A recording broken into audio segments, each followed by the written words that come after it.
Hello, and welcome to another episode of Let's Play Neverwinter Nights Hordes of the Underdark. Sorry about the very long hiatus. I did get sick, as I said on the forums, and had a sore throat, didn't want to make things worse by recording. And that was probably a good idea, because now I'm feeling better.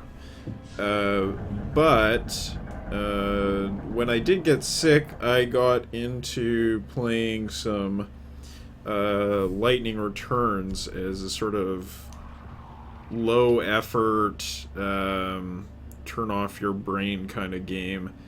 And even though Final Fantasy 13 is probably one of my most hated games of all time, that game's actually not that bad. It's pretty alright for an Akira Toriyama game. I have to say it's okay. So, kind of got sucked into that, and that has, along with a bunch of other things, thrown a bit of a wrench in the recording schedule. But I'm back. You know, I got home today, and I thought to myself, I really want to record some Neverwinter Nights tonight, so that's what I'm doing. Right, so there's a few things to talk about since the last episode where the game crashed on us. First things first, it was mentioned on the forums that I didn't take the lab notes with me to go talk to the giant flesh golem, who is metal as fuck. Well, actually, I did take the lab notes with me, so I don't think that was the thing that caused him to just be aggro and not being willing to come to some kind of understanding. So you can see I have the lab notes, so I don't think that there's any possibility of a peaceful resolution to this scenario where you pretty much have to choose one faction or the other. You can't get them to, you know, maybe team up and open the doors together or something like that. Who knows if that was just a limitation of time or if that was the plan all along or what. I don't know. Thank you for mentioning this. You can turn off a NPC spellcasting by going to this option here, which I've already done for Nithira. So she will not be wasting her time casting useless spells. As far as Deacon goes, we can equip a sword on him. It's not very good. Well, you know what we can do, though, is maybe, I wonder if I have a better sword in my inventory, or if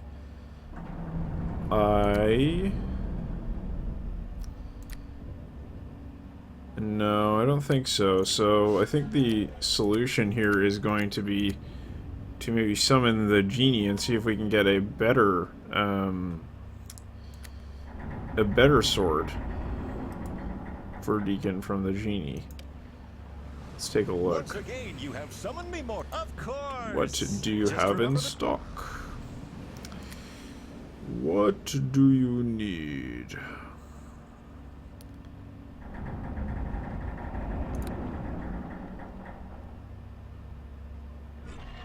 Yeah, that sounds like it'd be perfect for Deacon. Bastard Sword +5. Dwarven War Axe +5. Like, that thing looks pretty badass, I gotta say.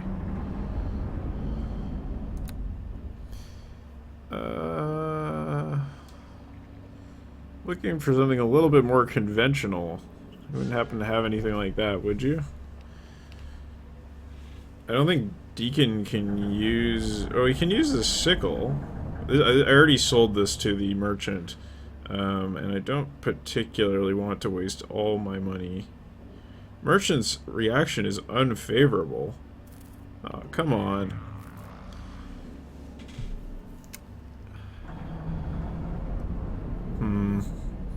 You know what? I'm going to give him the short sword +3. Just to see if he will use it instead of the bow. Or what? Wait a second. Oh, there it is. But you do not have the proficiencies required to equip that item. Doesn't have the proficiencies required for a short sword, is it? Armor proficiencies. Simple. So a short sword does not count as a simple weapon. And he does have weapon focus and light crossbow. And rapid reload and so on. So, well, that's kind of annoying. I will... Well, let's just take one last look at the inventory here for my character and see if I don't have any kind of simple weapon I could give him.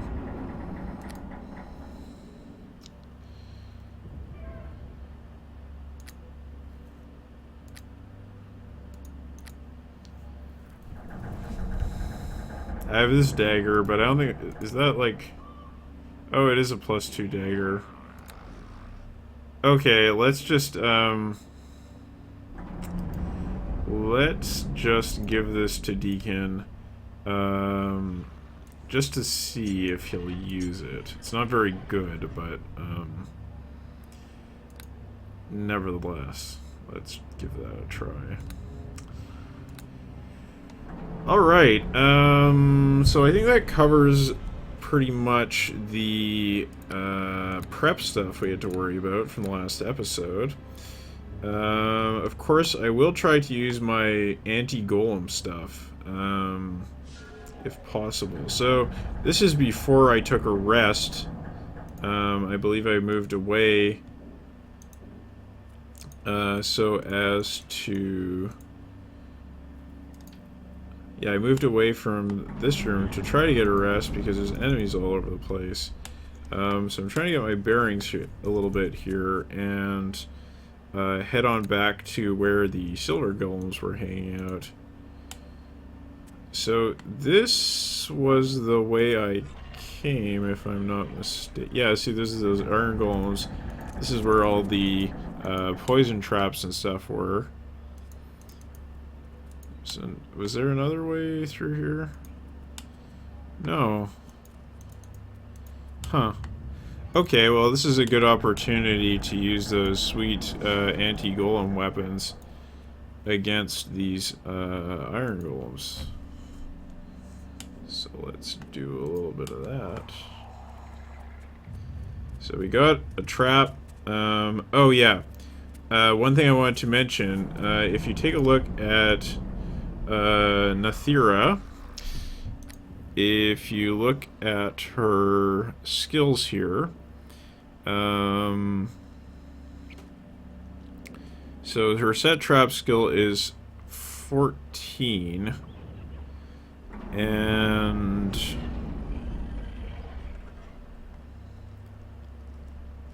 that's about all she's got going on. So yeah, she does not have the ability to disable traps very well. And that was why I took Find Traps in the first place, because I lost my ability to get rid of traps when our bard... Or wait, was it a bard? No. No, we had the cleric and deacon. And yeah, right. So yeah, we had the bard in our party. Bard left our party, then we lost our ability to get rid of the traps when the bard left. Yeah. Okay, so the enemies are nearby. We can't really do anything about this trap.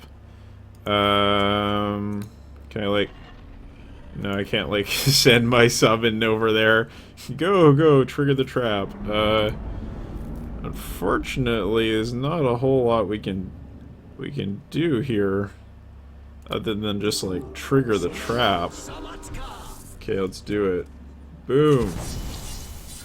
Run away, run away, run away, run away, run away.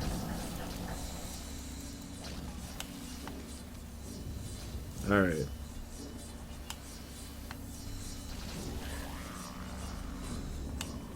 These golems gonna come after us, or... No, they're just getting owned by the trap. Oh, I see. It's the elemental or monster summon that was causing the issues. So, let's take a look at our nice items that we can use here to kill these golems. So the golem binder we have slows the enemies. Was that the only one we crafted? I think it was. The magic crystal I think was a different thing. Yeah. Alright.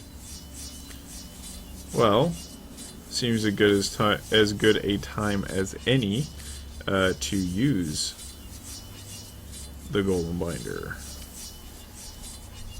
Be bound. Oh, come on. Well, okay, so upside is that Nethira is no longer wasting her time casting spells. Alright. Oh, and I'm dead. Wow, that, you know, that, I didn't even notice myself taking so much damage. That was sad. That was kind of pathetic. Okay, fine. Fine.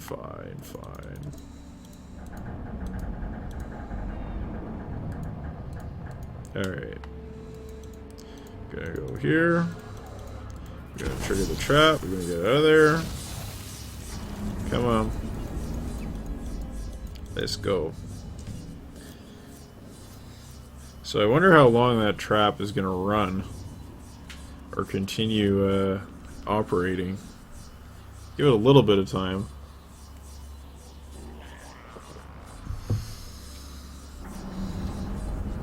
So yeah, I guess I didn't heal myself the last time.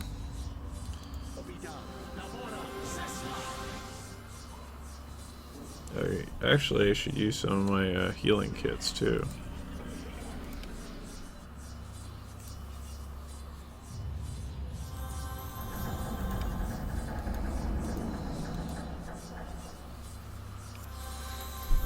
Alright, that's probably good enough.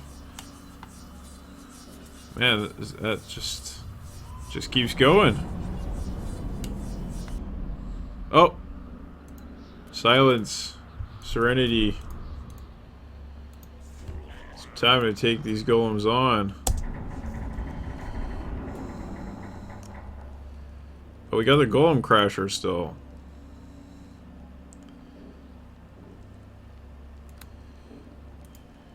Eat golem crasher.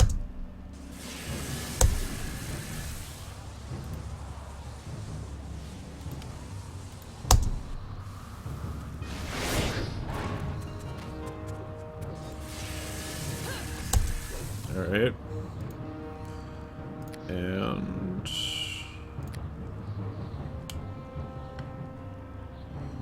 go ahead and cast one of these. Oops, that's not what I want. There we go.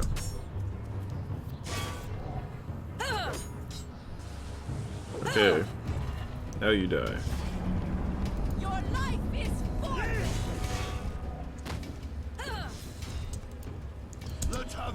That guy's life is certainly forfeit. So it's really good to see Nethira fighting.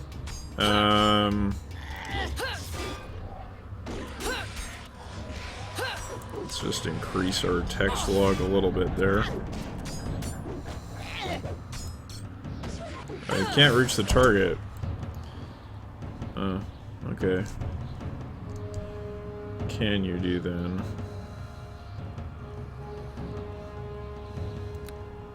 Cast Searing Light. I don't think it will do anything. Oh, it did do some damage. Cool. Eat it.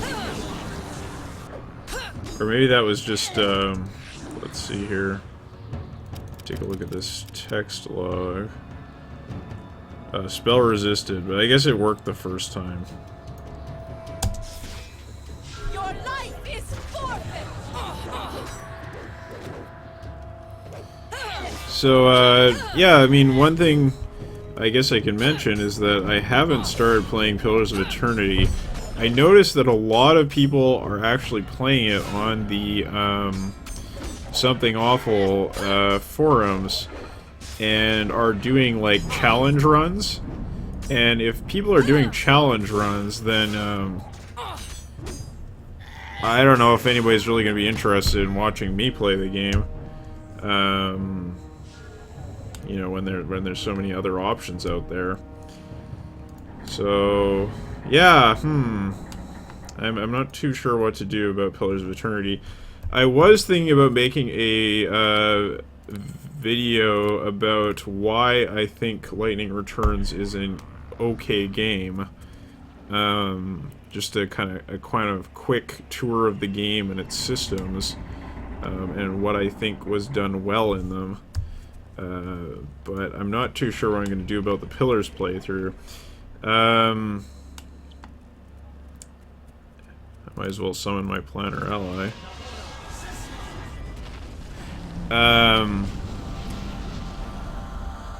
Right. The other thing I wanted to talk about a little bit was...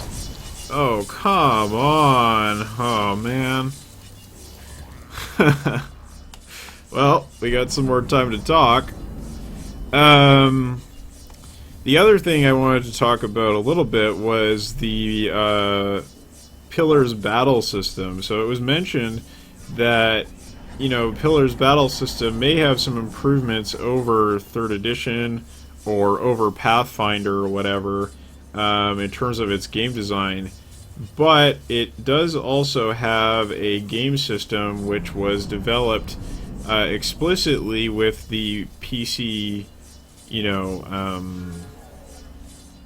use case in mind, right? Like, it wasn't developed for tabletop and adapted for a PC game. It was developed for a PC game, and is kind of a modified version of the D&D rules based on that premise.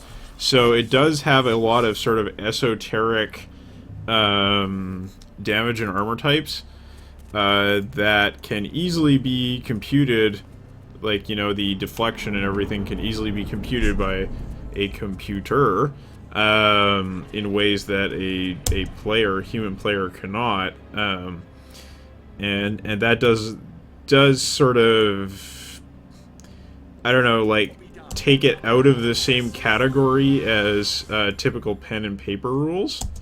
It's more of its own thing, right? I guess I don't really need to heal here, so let's just go and engage. Or actually, we'll engage and then we'll cast the thing. Okay. These are stone golems, so they shouldn't be that tough.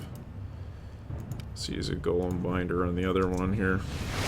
Oh, I didn't know that would take me out of the combat range. They didn't get an attack of opportunity on me, but they did on Deacon, I guess. Maybe because he was casting? Anyway, yeah, the fact that the pillar rules are designed explicitly with PC gaming in mind and not tabletop gaming in mind does kind of like make comparisons to the D&D rules a little bit awkward. I can certainly buy that. It's not a perfect comparison by any means.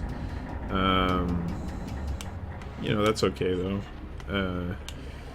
There's still plenty of overlap where we can talk about the D&D rules versus the Pillars rules. Just bearing in mind that maybe some of the fluidity or sophistication of Pillars is due to having that freedom that the designers who work for Wizards of the Coast, you know, don't really have available to them.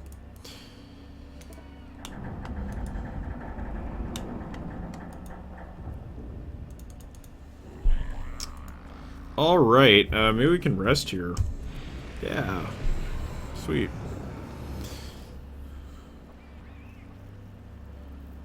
Okay, so we had to get the MacGuffin. Oh, right. Yeah, right. Okay.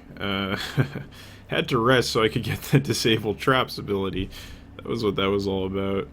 Okay, let's go back and finish exploring that area that we were just in. Now that we are all rested up.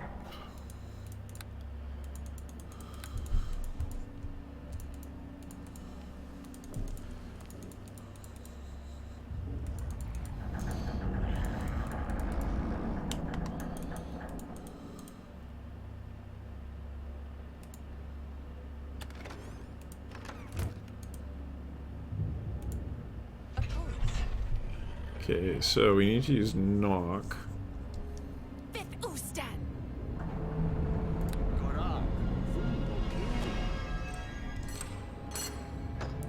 Okay, and then find traps.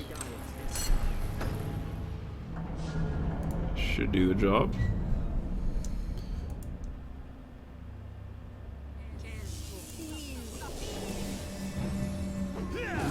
Greater Minigon. It's not messing around.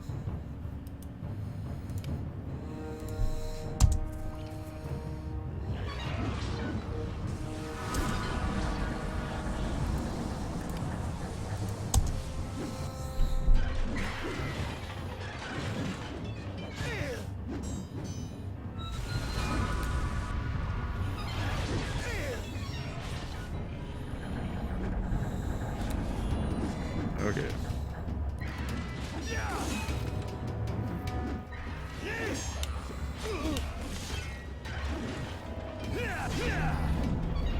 Yes, I do have to summon my elemental. Wasn't thinking. Deacon! Deacon, no! No, Deacon! The tragedy. Alright, so I got rocked. I guess is the story there.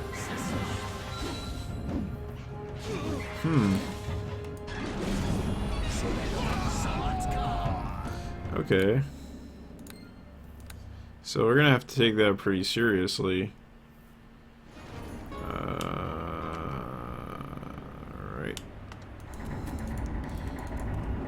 Let's quickly rest up again, and then we will be on our way. Obviously gonna have to buff up, gonna have to do our summons properly this time. And party positioning could definitely be better as well, so it'll be okay. We'll work it out.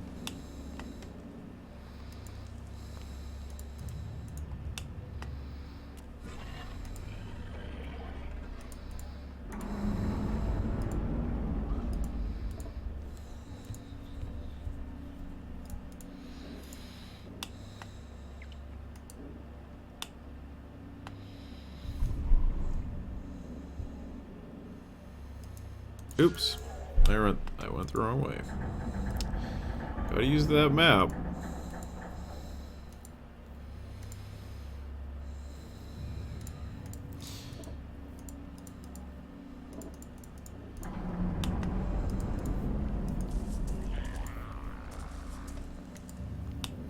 I want to at least get this room cleared before we finish up this video.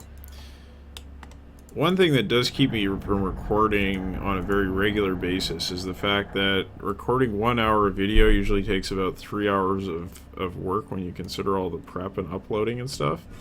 So it's not every evening that I can actually set aside that much time to record. And I know that's, like, I'm not being very efficient when I do that, but, you know, I try to be efficient at work. So, I don't want to be efficient at home. Alright then, so let us begin by talking to Mithira, and we will get her to cast a grip of buffing spells. All the buffing spells you have on all the party members. And talk to Deacon. And buffing spells.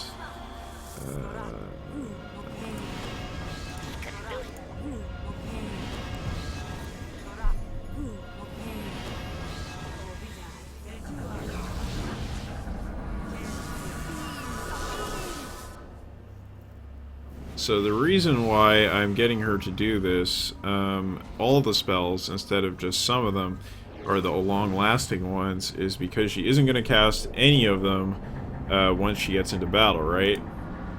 So the short-term ones will just never be cast because of the instructions I gave her to not cast any spells autonomously.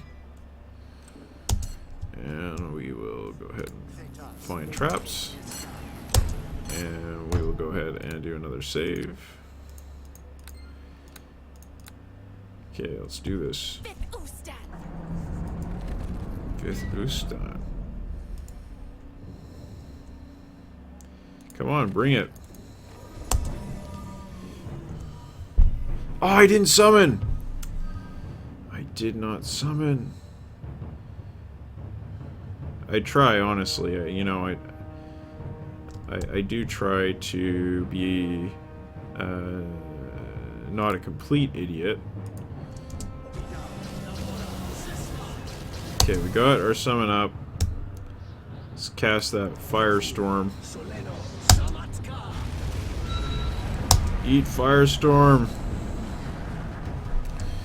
And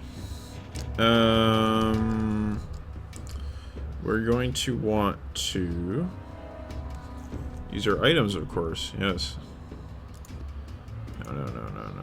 Not a bullet.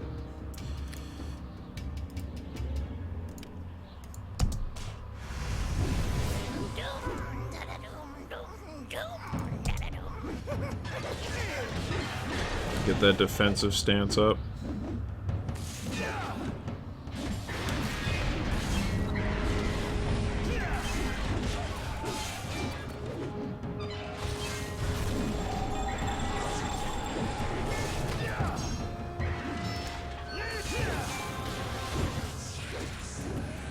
That elementals make a big difference for us.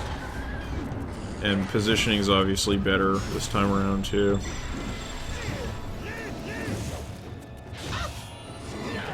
Oh, Silver Golem's helping out. Cool. Okay, better do some do a little bit of heal.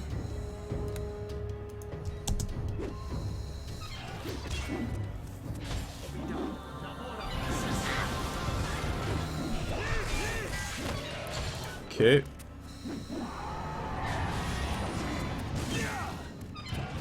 Oh, Deacon's in trouble. Not gonna let him die this time. I'm standing right next to him. Oh, come on, Deacon! 2 hits and you're dead. Oh, man. Alright. Let's do a little bit of this.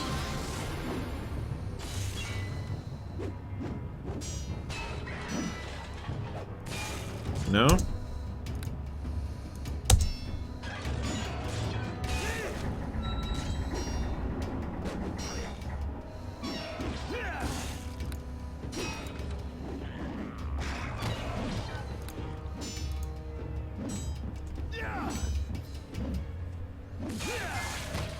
Okay, it's one-on-one. Next time I definitely want to use Healing Circle.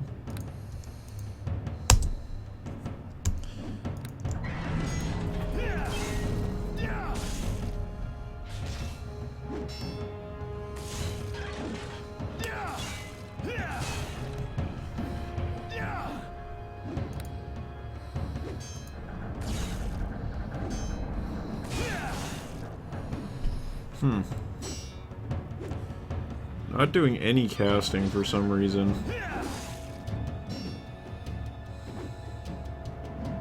I don't know if it has something to do with like a mode I'm in or what it is.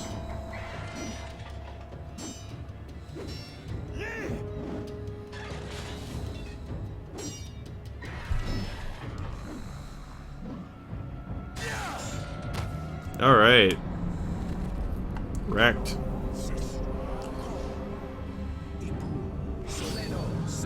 Oh, I see. That's strange. I wonder why it was like locked down like that. Alright, did I have a resurrection spell ready, or I'm just gonna use a staff? I guess I'll just use a staff. It's fine. It's fine.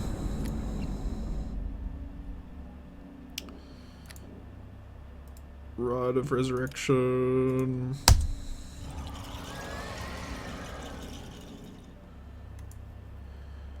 Welcome back to the land of the living, Deacon.